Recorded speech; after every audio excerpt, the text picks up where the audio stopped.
제13장. 유월절 전에 예수께서 자기가 세상을 떠나 아버지께로 돌아가실 때가 이른 줄 아시고 세상에 있는 자기 사람들을 사랑하시되 끝까지 사랑하시니라. 마귀가 벌써 시몬의 아들 가룟 유다의 마음에 예수를 팔려는 생각을 넣었더라. 저녁 먹는 중 예수는 아버지께서 모든 것을 자기 손에 맡기신 것과 또 자기가 하나님께로부터 오셨다가 하나님께로 돌아가실 것을 아시고 저녁 잡수시던 자리에서 일어나 겉옷을 벗고 수건을 가져다가 허리에 두르시고 이에 게야의 물을 떠서 제자들의 발을 씻으시고 그 두르신 수건으로 닦기를 시작하여 시몬 베드로에게 이르시니 베드로가 이르되 주여, 주께서 내 발을 씻으시나이까? 내가 하는 것을 네가 지금은 알지 못하나 이후에는 알리라. 내 발을 절대로 씻지 못하시리이다. 내가 너를 씻어주지 아니하면 네가 나와 상관이 없느니라. 주여, 내 발뿐 아니라 손과 머리도 씻어주옵소서. 이미 목욕한 자는 발밖에 씻을 필요가 없느니라. 온 몸이 깨끗하니라. 너희가 깨끗하나 다는 아니니라. 이는 자기를 팔자간 누구인지 아심이라. 그러므로 다는 깨끗하지 아니하다 하시니라.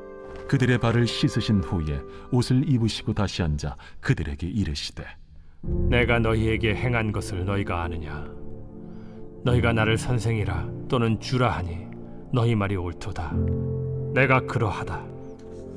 내가 주와 또는 선생이 되어 너희 발을 씻었으니 너희도 서로 발을 씻어주는 것이 옳으니라.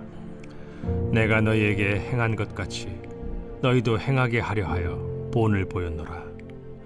내가 진실로 진실로 너희에게 이르노니 종이 주인보다 크지 못하고 보냄을 받은 자가 보낸 자보다 크지 못하나니 너희가 이것을 알고 행하면 복이 있으리라.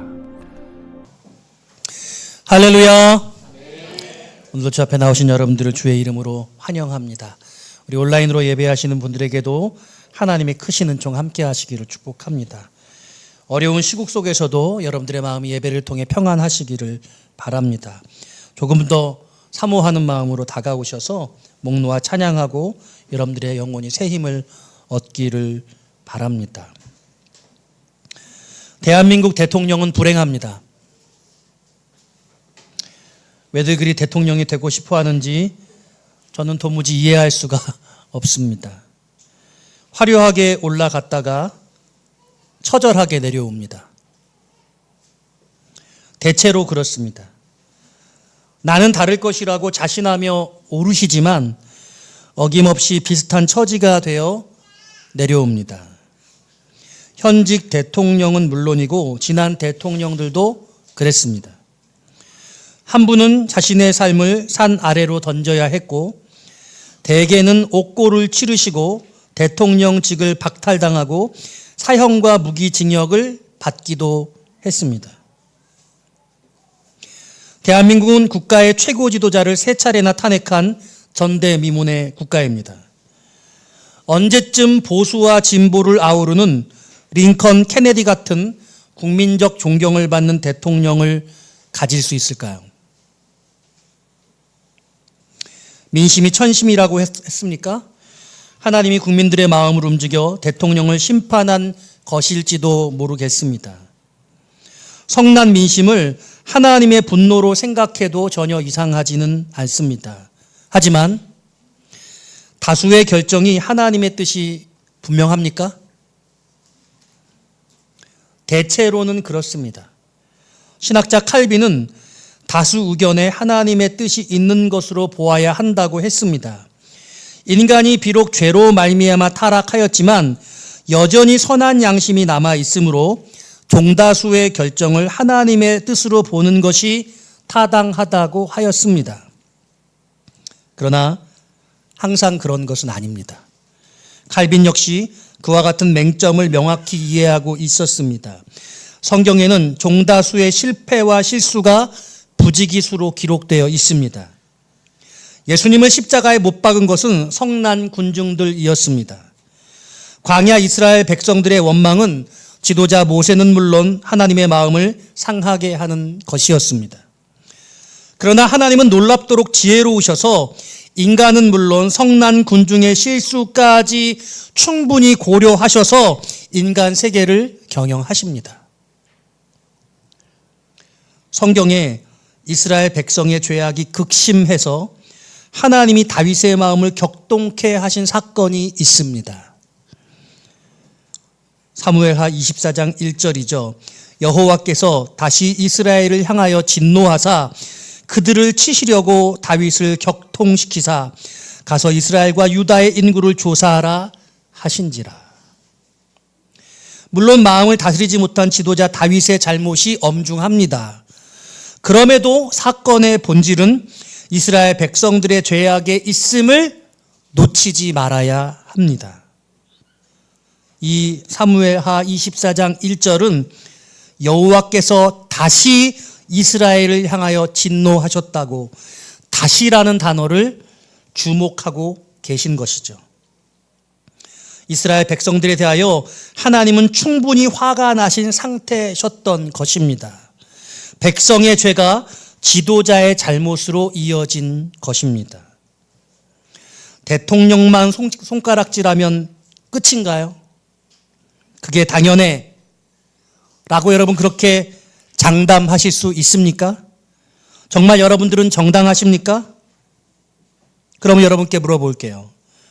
여러분에게 맡겨진 그 일에 대해서 여러분들은 충분하십니까? 탄핵은 대통령에게만 해당한 것이 아닙니다. 여러분과 저도 얼마든지 가능한 일입니다. 가장의 자리, 사장의 자리, 목사와 장로의 자리, 하나님 앞에서 성도의 자리도 마찬가지입니다. 하나님이 저와 여러분들을 소환하실 수 있습니다. 우리는 모두 심판대 앞에 서야 할 운명이죠. 근래 들어 교계의 목회자들도 심정적 측면에서 대한민국 대통령과 크게 다르지 않아 보입니다. 현대는 정서 관리가 제일 중요합니다. 행복한 목사님들이 없는 것이 아니지만 또 그리 많지도 않아 보입니다. 그게 현실이에요. 여러분들도 비슷한 것 같습니다. 국민이 행복하고 성도가 행복하고 지도자가 행복한 나라가 되면 정말 좋겠습니다. 대통령이 불행하면 국민도 불행합니다. 분명한 사실은 그 대통령을 저와 여러분들이 뽑았다는 것입니다. 탄핵은 우리 자신의 어리석음을 방증하는 것이 분명합니다. 조국 대안의 국민의 한 사람으로 한량없는 부끄러움과 죄스러움을 고백합니다. 주님께서 이 땅의 백성과 지도자들을 불쌍히 여겨주시기를 간절히 원합니다. 오늘 말씀의 제목은 예수님처럼 낮아지는 12월 세 번째 시간으로 따라합시다. 섬기는 삶 살아보기. 오늘 말씀 제목은 섬기는 삶에 대한 이야기입니다. 예수님이 십자가에 죽기 전날 밤에 12제자들과 마지막 저녁 식사를 하셨어요. 여러분 어려운 일 겪으면 밥맛 떨어지지 않습니까? 연말에 여러 송년회들이 다 취소됐다고 들었습니다. 그럼에도 불구하고 십자가의 죽으심을 계획하신 주님은 그 제자들과 마지막 저녁 식사를 거행하셨던 것입니다. 저녁 식사를 한창 하시던 중에 시작되었을까요? 얼마나 지났을까요? 갑자기 주님이 벌떡 일어나셔서 허리에 수건을 두르셨습니다. 제자들에게 대야를 가져다가 물을 떠서 그 발을 씻기시기 시작했습니다. 저는 이 말씀을 상상하면서 이런 생각을 했어요. 혹시 발냄새가 많이 났나? 네. 야, 발냄새가 많이 나가 도저히 밥을 먹을 수가 없다. 뭐 그런 게 아닐까. 제가 그 생각을 번뜩하면서 막 스스로 혼자 웃었네요. 네. 다른 제자들의 반응은 성경에 나오지 않습니다. 보이지 않아요. 다른 제자들이 아마 쑥스러울 수도 있고 또 선생님이 발을 씻겨주신다니 참 부끄러울 것인데 기록에 보이지 않습니다. 온갖 생각이 있었겠지만 겉보기에는 자연스럽고 아무런 일도 일어나지 않는 것 같습니다. 그런데 그 마음속에 있는 걸 참지 못한 이가 있었으니 여러분 잘 아시는 베드로죠. 베드로가 이렇게 말하는 것입니다. 바로 고백하는 거예요. 주여, 주께서 내 발을 씻으시나이까? 여러분, 그런 일들은 있을 수 없는 일이었거든요. 예수님이 이렇게 생각하신 게 아닐까 저건 또 웃으면서 생각했어요. 임마, 네가 범인이지. 네 발에서 발냄새 나지. 뭐 이런 게 아닐까. 한 번 더 웃기도 했는데요.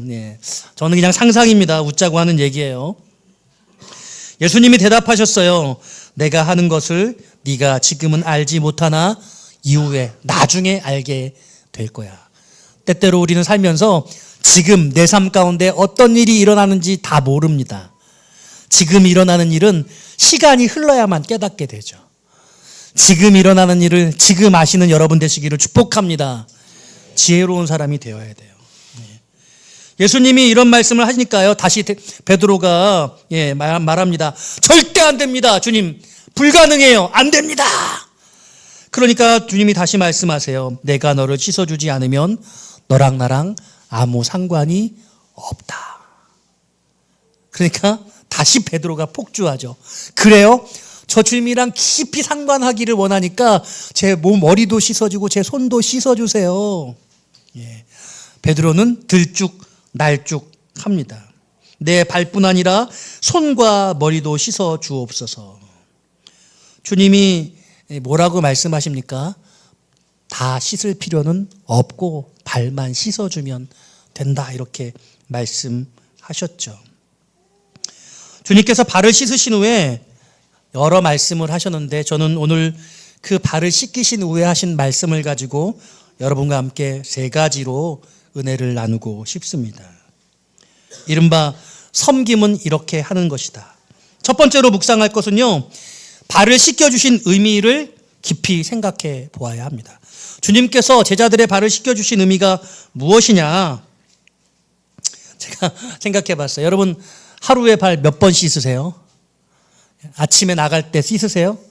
집에 들어오셔서 씻으십니까? 저는 가풍이 엄청 깊어가지고 아주 뼈대 있는 집안에 자라서 발을 잘 안 씻습니다. 그러면서 저는 이렇게 생각했죠. 나는 발냄새가 나지 않아. 그러니까 발을 씻을 필요가 없어. 저 딸도 그렇게 당당한 것 같아요. 옛날에는 좀 춥고 그래서 그랬던 것 같은데 요즘도 별로 안 좋아하는 것 같아요. 막 이렇게 좋아하는 편은 아닌 것 같아요. 씻는 걸. 죄송합니다. 지저분한 말씀 드려서. 성경 시대에는 샌들 같은 신발이었거든요. 그러니까 여러분, 비가 오거나 그러지 않으면, 뭐 비가 와도 그렇겠죠. 먼지가 풀풀 나고 발이 많이 더럽혀졌을 겁니다. 안 씻을 수가 없었겠죠. 여러분, 그러니까 귀가할 때나 아니면 손님을 받는 곳에 갈 때는 당연히 결례, 유대인의 결례라는 게 있었죠. 반드시 발을 씻는 것이 그들의 법이었던 것이죠. 대개의 경우에는 자신이 직접 발을 씻었지만 귀한 분이 오시게 될 때, 또 집에 하인이 있는 경우는 하인들이 물을 떠놓고 발을 씻겨줬던 겁니다.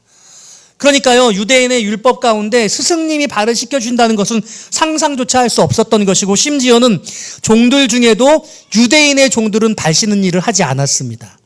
이방인 종들이 했던 일이에요.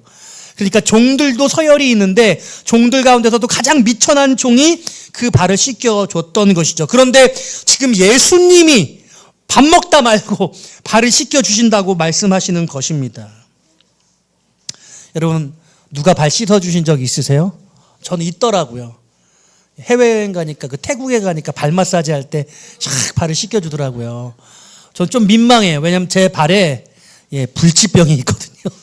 그래서 차마 내밀지를 못하는데 어떨 때는 그런 좀 부끄러운 발도 온 마음을 다해서 이렇게 씻겨주더라고요. 그러면 참 팁이 절로 나오는 거예요. 너무 고마운 마음이 드는 거죠. 근데 여러분, 모르는 사람이 씻겨주는 거니까 그렇지. 제가 전도사 때, 그때는 프로그램으로 이런 거 했거든요. 제가 제주도 가서 한 100명 되는 청년들과 이걸 했는데 막 울고불고 난리가 나. 그 한 순서 한 순서 다 세리머니를 만들어가지고 오른발하고 왼발하고 뭐 한 번 할 때마다 막 눈물을 흘리면서 기도하고 펑펑 울고 그래요. 근데 이게 제 취향은 아닌데 아무튼 한 번 한 적이 있어요. 저는 그래서 사실은 우리 직분자들 놓고 이걸 한번 할까 근데 제가 못마땅해, 제가 미안해서 못 하겠더라고요. 어쨌거나 뭐 저는 그런 마음이에요. 여러분, 아는 사람이 씻겨주면 더 민망하죠. 그런데 예수님께서 그 발을 씻겨 주시는 거예요. 그러면서 뭐라고 말씀하시냐면 이 발을 내가 씻겨주지 않으면 너랑 나랑 상관이 없다 이렇게 말씀해요. 다시 말하면 이 발을 씻어주시는 섬김은 관계의 출발과 관계의 지속이 되어진다는 거예요. 섬김은 관계의 시작입니다. 더더군 한 걸음 더 나아가서 이 발 씻김의 섬김은 구원이자 용서인 것이에요. 베드로가 그랬죠. 그럼 발뿐만 아니라 머리도 손도 씻어주세요.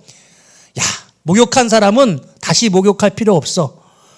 예수님이 한 번 목욕하면 평생 목욕 안 해도 돼 이런 말씀하신 건 아니겠죠. 이건 영적인 의미예요. 이미 십자가의 사랑으로 용서함을 받은 사람들을 말하는 겁니다. 하나님의 대속의 그 사랑은 모든 죄를 다 용서한다는, 그래서 한 번 용서받고 구원받은 사람은 다시는 그와 같은 용서를 더 이상 받을 필요는 없다는 말씀이에요. 그렇지만 그럼에도 불구하고 발은 씻어야 한다는 거예요. 우리의 생활 속에서 일하는 우리의 마음속의 여러 가지 죄들은 주님 앞에 나올 때마다 계속해서 회개하며 사죄를 받아야 하는 것이죠. 할렐루야. 바로 그 말씀을 하는 거죠. 그러니까요, 이 발 씻음의 섬기는 관계가 시작돼서 관계를 지속하는 거예요. 이 발 씻음, 이 섬김이 없으면 예수님과 베드로의 관계가 무관한 거예요. 이 섬김이 없으면 예수님과 나, 예수님과 우리들, 이 모든 사람들의 관계가 아무것도 아니고 무의미해지는 것. 관계가 시작되는 것도 아니고 이어지는 것도 아니라는 것입니다. 다시 말하면 이 발 씻김의 섬김은 관계의 시작이자 용서이며 구원인 것입니다. 여러분, 우리가 누군가를 섬긴다고 할 때 섬기면서 이런저런 마음이 들잖아요. 처음엔 기쁨으로 시작하지만 섬김을 하다 보면 때로는 피곤하기도 하고 그 사람을 돌보거나 섬기기 싫을 경우도 있습니다. 근데 내가 행동으로는 그를 섬기고 있지만 마음으로는 그를 섬기지 않고 있어요. 마음으로는 그를 미워하거나 용서하지 않을 수도 있습니다. 그런데 뭐라고 말씀하시냐면 내가 이 발을 씻겨주지 않는다면 너랑 나랑은 무관해. 주님이 베드로를 향해서 그렇게 말하는 거죠. 이것은 구원의 초청이고 주님과의 관계의 지속인 것입니다. 그러므로 이것은 관계이며 구원이며 내가 그를 용서한다는 예수님의 회개의 용서의 속죄의 선언이기도 한 것이죠.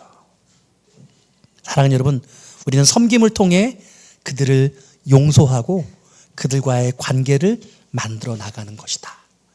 오늘 진리의 말씀 우리에게 이렇게 가르쳐 주시고 계시는 거예요. 그래서 여러분, 교회 안에서 봉사하면서 마음속으로 내가 봉사하는 그분들을 정죄하고 미워하고 불편해한다면 주님께서 발을 씻기셨던 그 마음의 본질과는 다를 수 있는 거예요. 섬기면서 우리에게 마음에 어려움을 주고 상처를 주고 사람들을 용서하실 수 있기를 주님의 이름으로 축원합니다. 두 번째로 섬김은 이렇게 하는 것입니다. 따라합시다. 행하고 행하게 하라. 오늘 15절 말씀 같이 한번 읽어보기 원해요. 15절입니다. 시작.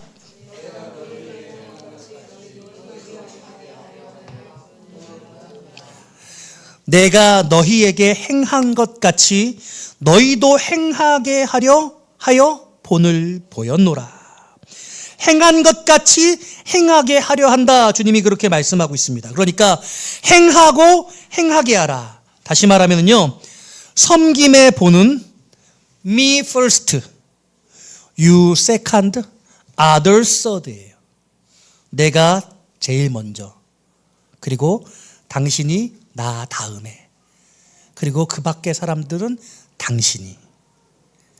이렇게 me first, you second, others third. 이렇게 순서적으로 섬김의 부분이 일어나도록 주님은 그렇게 말씀하세요. 행하고 행하게 하라. 먼저 너 자신으로부터 출발해야 된다라고 말씀하고 계시는 거죠. 내가 너희에게 행한 것 같이. 그러니까 섬김의 방식은 어떻게 되냐면요, 탑다운이에요. 탑다운. 맨 꼭대기에서부터 시작되는 겁니다. 예수님이 하늘보좌에서 내려오셔서 저와 여러분들을 섬겨주신 것입니다. 맨 꼭대기에서 가장 높은 지도자가 그 일을 섬김으로써 행하신 것이죠. 그리고 그 섬김을 받은 내가 다른 사람들에게 나아가서 그들을 섬기게 되는 것입니다. 다른 말로 하면 이렇게 말할 수 있어요. 섬김은 훈련이고 반복이며 재생산이다. 따라합시다. 훈련이고 반복이며 재생산이다. 교회를 처음 시작하신 분들은요, 교회가 뭔지를 잘 몰라요. 본 적이 없어서. 개척교회, 작은 교회에 오신 분들은 어디서 다른 교회 가서 신앙생활 하시다 오셨으면 뭐라고 말해요? 목사님, 저기 아무개 교회에서는 이렇게 하던데요. 여러분, 그것도 쉬운 말은 아니에요. 그 교회하고 이 교회하고 다르잖아요. 그런데 어쨌거나 본 게 있으니까 교회는 이래야 된다라는 게 있는 거예요. 샘플링이 되어 있는 거예요. 근데 교회에 처음 오신 분들은, 예수를 처음 믿은 분들은 교회가 뭐야? 교회는 뭘 하는 거야? 어떻게 해야 돼? 가르쳐진 게 없으니까, 아는 게 없으니까 뭘 어떻게 될지 모르는 거죠. 그래서 예수님이 직접 발을 씻어 주시면서 본을 보여주신 거예요. 그리고 따라해봐. 내가 보여줄게. 따라해봐. 그리고 너도 그것을 행하면서 다른 사람들에게 보여주면 돼. 이렇게 말씀하시는 거죠. 그러므로 섬김은 훈련이며 그리고 반복이고 그것을 통해서 재생산되는 겁니다. 지배하려고 하고 다스리려고 하고 다른 사람들을 갈취하려고 하는 것들도 재생산되지만요, 섬기게 되면 그 섬김도 모범이 되어서 재생산되어질 수 있다는 겁니다. 이 땅에 수많은 사람들이 돈으로, 권력으로, 힘으로, 세상 사람들은 그렇게 다스리려고 하는데요, 우리는 십자가의 사랑으로, 은혜로, 용서하고 섬기는 방식으로 이 땅을 변화시키는 거예요. 누가 강합니까? 더 많이 섬기고 더 많이 행하고 더 많은 모범을 보이는 것이 강화되는 거예요. 지배하는 것으로 세상이 바뀌는 것이 아니라 섬기는 것으로 세상이 바뀌는 역사가 나타나게 되기를 소원해요. 제가 이 시간을 더불어서 산위의 교회의 식사 섬김을 말하고 싶었어요. 우리 산위의 교회는 밥 먹는 게 중요하잖아요. 늘 매주마다 너무너무 맛있는 밥을 해주셔서 너무 감사드려요. 오늘은 또 외부에서 식사 섬김이 있어서 우리가 또 맛있는 도시락을 먹게 되었어요. 사랑하는 여러분, 이게 아무나 되는 게 아니에요. 작은 교회들은요, 밥 봉사할 사람이 없어서 그 일들이 이루어지지 못해요. 큰 교회는요, 이제 더 이상 자원봉사한 사람이 없어서 돈을 주고 사 먹어야 돼요. 사람들을 그 인건비를 줘가지고요, 외부 업체가 들어오기도 해요. 여러분, 초대교회는 그러지 않았습니다. 다 자비량으로 헌신하고 열심히 섬겼어요. 여러분, 저는 산위의 교회가 끝나는, 주님 오시는 그날까지 이것이 이어지기를 소원해요. 돈 받고 하는 게 아니라 기쁜 마음으로 섬기는 것을 통해서 교회가 주일날 예배드리면서 풍족한 식탁에 이 코이노니아 공동체가 일어나야 되는 거예요. 밥 한 번 하는 건 여러분 쉽지 않습니다. 사랑하는 여러분, 그게 부담스러우세요? 근데요, 그 부담을 좀 가지셨으면 좋겠어요. 여러분들도 1년에 한 번은 좀 섬겨주세요. 밥하는 거 잘 모르더라도 집에서는 안 해서도 교회 와서는 좀 여러분 모범을 보여주시기를 바라요. 끝까지 성경의 이 말씀이 지켜져 나갈 수 있기를 바라요. 오늘 예배 드리는 가운데 이 음악이네, 우리 예배팀의 섬김도 너무 귀하지 않습니까? 감사한 게 올해는 이런 고민이 있어요. 우리 교회 안에 이제 피아노 전공자가 많아졌어요. 그래서 누굴 세워야 될까에 대한 고민이 있어요. 어저께 한 후배 목사한테 전화가 왔어요. 목사님 교회에서는 음악인들한테 어떻게 사례를 하세요? 우리 교회는 사례 없어. 우리 교회는 전부 자원봉사. 우리는 다 기본적으로 그냥 섬김이야. 제가 이렇게 말씀드렸어요. 장로님이 사례비를 좀 인상해 줬으면 좋겠다고 이야기하는데 고민이 돼서 전화했다는 거예요. 제가 기본적인 원칙이 이래요. 레위인은 오직 주님의 일을 하는 사람들이에요. 제사장은 주님의 일 외에는 다른 일이 없어요. 그러니까 레위인과 제사장은 다 교회에서 주는 것으로 먹고 마셔요. 그러니까 나는 주님의 일에 올인한다. 그런 사람들은 제가 힘을 다해서 섬깁니다. 우리 교회가 능력이 되는 한, 할 수 있는 한 하는 거예요. 그런데 바깥 일이 있고 여러분들이 그거 세상에서 하는 일들을 직업으로 삼고자 한다면 그분들은 자원봉사. 분명히 해야 돼요. 제가 유튜브에서 평신도 중에 유명하신 분이 성경을 가르치는데 너무 잘 가르쳐. 막 수십만 명씩 봐. 그래서 목사가 직업을 잃을 판이에요. 그런데요, 제가 불편해요. 그렇게 말씀을 가르치고 싶으면 하는 일을 그만둬.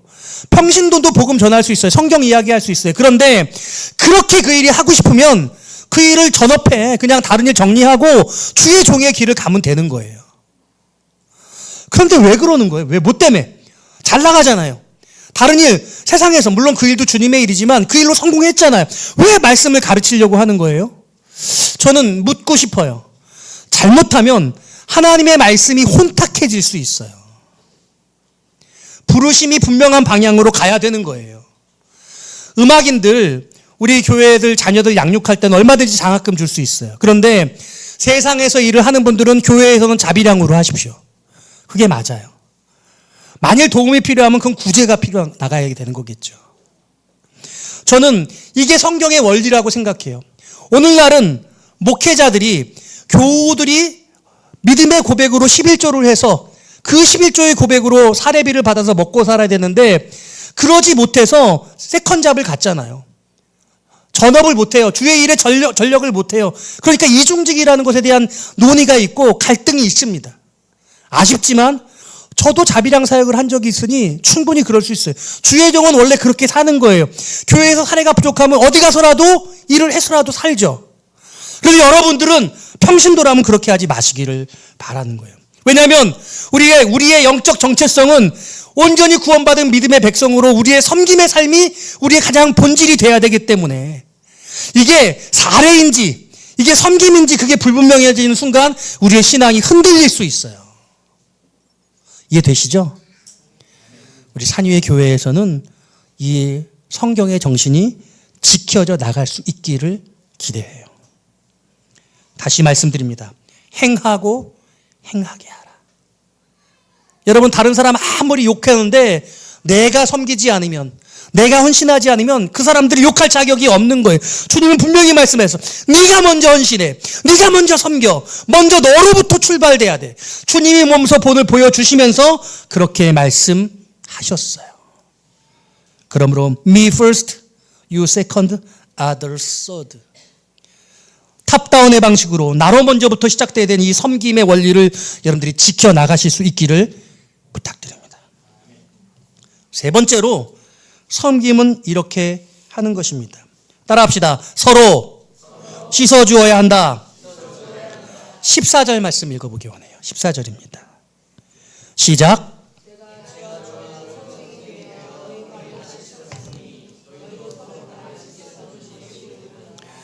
내가 주와 또는 선생이 되어 너희 발을 씻었으니 너희도 서로 발을 씻어주는 것이 옳으니라.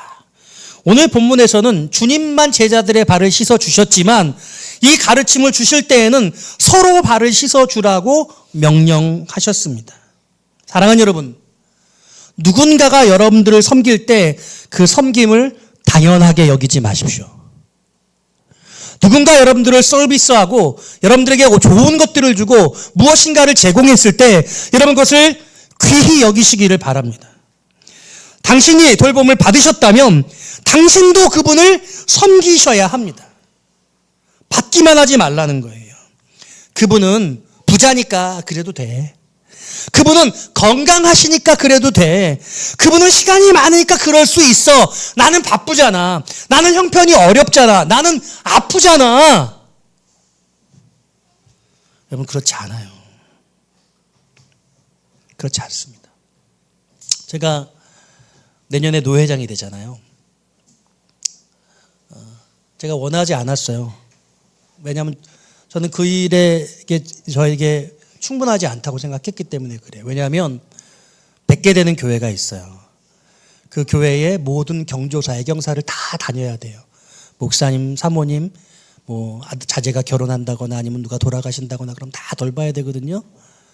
그러면 제가 그런 생각을 했어요. 그러면 내가 노회장이 끝나고 나서 내가 그들과 함께 했는데 마음을 다해서 위로하고 격려하고 아픔을 같이 하고 사랑을 나누는데 노회장 끝난 다음에 그런 일이 또 있잖아요. 연락이 와요. 누가 돌아가셨습니다. 누가 결혼을 합니다. 그러면 망설여요. 가야 되나 말아야 되나. 결국 그 사람을 내가 판단해야 돼. 제가 노회장의 일을 적합하다고 판단하는 기준은 노회 안에 있는 모든 교회 그분들이 무슨 일이 생겨도 내가 기쁘게 그 사람을 위로하고 격려하고 축하하고 그럴 수 있으면 그 노회장의 자리가 저한테 부합한 자리예요. 저는 그럴 능력이, 우리 교회는 그럴 능력이 안 돼. 우리 교회는 그냥 우리 스스로 자립하는 수준의 교회예요. 작은 교회야. 누군가를 돌보고 섬기는 건 아직 너무 미약해요.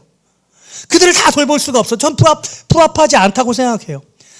그럼에도 불구하고 제가 이 일이 주어져서 저는 원치 않는다고 얘기했어요.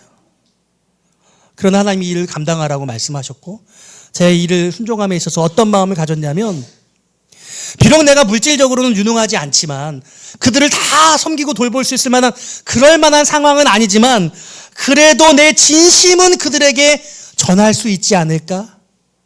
단지 물질이 아니라, 봉투가 아니라 내가 그들과 함께하고 있다는 사실을 진심을 다해 전할 수 있다면 내가 할 수 있는 최선의 노력을 다 해보리라.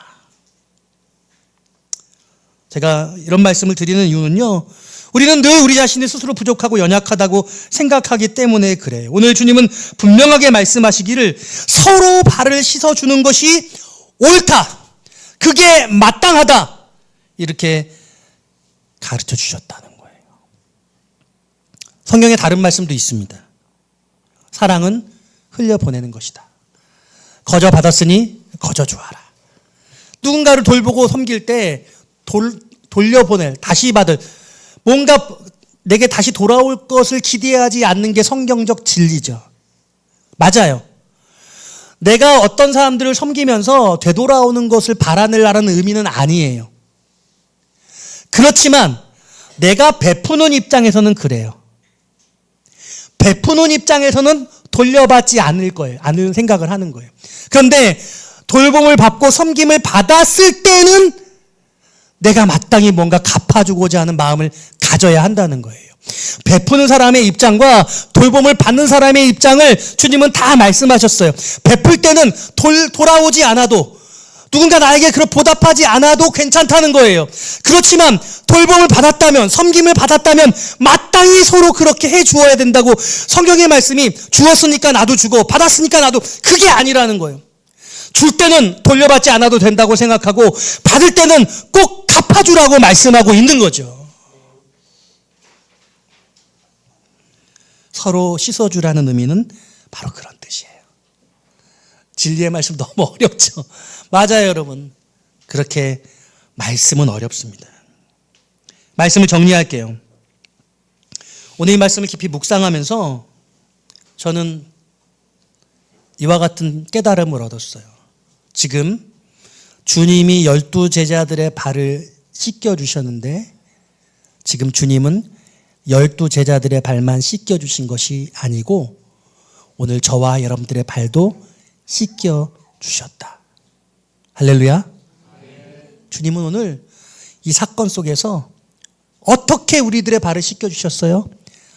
12제자들이 다른 사람들을 씻겨주고, 그 제자들의 씻김을 받은 사람들이 또 다른 사람들의 발을 씻겨주고, 그렇게 2000년이 흘러 저와 여러분들이 누군가의 섬김을 통해 예수 그리스도의 사랑을 얻게 되고 우리가 죄의 용서함을 받게 되어지고 하나님의 사람으로 세워져 감을 얻게 되었다는 거죠. 할렐루야. 그러니까요, 이렇게 정리할 수 있어요. 내가 섬긴 것이 아니라 주님이 섬긴 것이 되게 하라. 내가 섬기는 게 아니에요. 주님이 섬기는 거예요. 오늘 본문 12절에 이렇게 말씀하세요. 그들의 발을 씻기신 후에 옷을 입히시고 다시 앉아 그들에게 이르시되 내가 너희에게 행한 것을 너희가 아느냐. 내가 너희에게 행한 것. 그리고 14절에 내가 주와 또는 선생이 되어 너의 발을 씻었으니 너희도 서로 발을 씻어주는 것이 옳으니라. 이렇게 말씀하세요. 15절은 이렇게 말해요. 본을 보였노라. 사랑하는 여러분, 섬김에 있어서 내가 드러나지 않아야 돼요. 자꾸 섬기고 나를 드러내고 싶잖아요. 돌려받고 싶잖아요. 그런데 내가 드러나지 않는 게 얼마나 소중한지 오늘 주님이 우리 그것을 가르쳐주고 계시는 거예요. 심지어는 오늘 놀라운 내용이 안에 등장하는데 예수님이 가룟 유다의 발도 씻겨주셨어요. 가룟 유다의 발도 씻겨주셨어요. 나 너 미워. 나 다른 사람 다 섬겨도 너는 내가 뺐고 너는 제외. 그러지 않으셨어요. 우리 주님이 가룟 유다에게도 떡을 떼어서 나눠주시고 잔을 나눠주셨다는 거예요. 여러분, 누군가를 돌보고 섬길 때 저 사람은 안 돌보고 싶어. 그 사람은 섬기고 싶어. 그 사람 불편해. 미워. 그래서 내가 내 돈으로 돕는데 내가 저 사람은 빼고 도와줄래. 주님의 마음이 아니라는 거예요. 주님의 마음은 가룟 유다가 자신을 배반할 것을 이미 알고 있었음에도 불구하고 주님은 그에게도 발을 씻겨주시고 떡과 잔을 나눠주셨다는 거죠. 우리가 십자가의 사랑으로 그 은혜를 받았다고 한다면 그 미운 그 사람을 향해서도 여전히 발을 씻겨주고 그를 섬기는, 눈물을 마음속에 머금고 그 때문에 마음에 아파하는 상처를 부둥켜 안고 그럼에도 불구하고 그를 돌보고 섬겨줄 수 있는 것, 그게 주님께서 섬김의 본으로 발을 씻겨주신 사건의 실체입니다. 사랑하는 여러분, 여러분들 봉사하는 건 너무 귀하고 너무 멋진데요, 그것이 여러분 자신이 하는 것이 아니길 바라요. 어떨 때? 내 마음에 불편하고 어려운 사람을 더 극진히 섬기고 돌보며 내 마음을 넘어서서 주님의 마음으로 그들을 돌보고 나아갈 때, 그게 진정한 십자가의 사랑이고 섬김의 모습인 거죠. 너무 어려워요. 저도 그렇게 살지 못해요. 그런데 그렇게 살려고 애쓰자고 이 말씀 나눠요. 오늘 우리 산유의 교회 안에 여러분들의 삶 가운데 그렇게 돌봄을 필요한 분들이 서로 섬김을 받고 그리스도의 사랑으로 회복돼서 주님 앞에 나아가는 큰 은혜가 있기를 바랍니다. 목사가 교회를 섬기고 성도를 섬기는 것이에요. 장로가 교회를 섬기고 성도를 섬기는 것입니다. 부모가 자녀를 돌보고 섬기는 것이에요. 아빠가 가족을 돌보고 섬기는 것입니다. 지도자가 국민을 섬기고 리더와 팔로우를 섬기는 것입니다. 리더가 팔로우를 섬기는 것이에요. 큰 사람이 작은 사람을 섬기는 것입니다. 다스리되 군림하지 않고 섬기되 위축되거나 눈치 보지 않고 오직 주님의 십자가의 사랑으로 섬겨 주님의 사랑을 완성하는 저와 여러분 되시기를 주님의 이름으로 축원드립니다.